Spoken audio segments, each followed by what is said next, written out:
আসসালামু আলাইকুম, শুভ সকাল।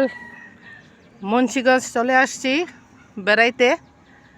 এখন গাছ লাগানো শুরু করব ইনশাল্লাহ। গ্রাম থেকে মরিচের চারা এনে বাগনির বাড়ির আঙ্গিনায় চারাগুলা রোপণ করতেছি। আগে থেকেই ওর অনেকগুলা গাছ লাগানো ছিল। কতগুলা মরিচের চারা নিয়ে এসে আবার বাড়ির আঙ্গিনায় লাগিয়ে দিচ্ছি। এক এক করে সবগুলা চারা বাড়ির আঙ্গিনায় লাগিয়ে দিব। আর কিছু চারা আমি বাসার জন্য নিয়ে আসছি, আমি বাসায় টবে লাগিয়ে দেব। এই চারাগুলো লাগানো শেষ হলে এখন একটু পানি ঢেলে দিব।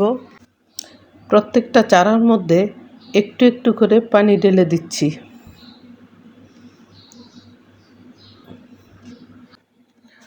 এখানে ওর আগে থেকেই যেই গাছগুলা লাগানো ছিল সেই গাছগুলো একটু একটু দেখিয়ে দিচ্ছি।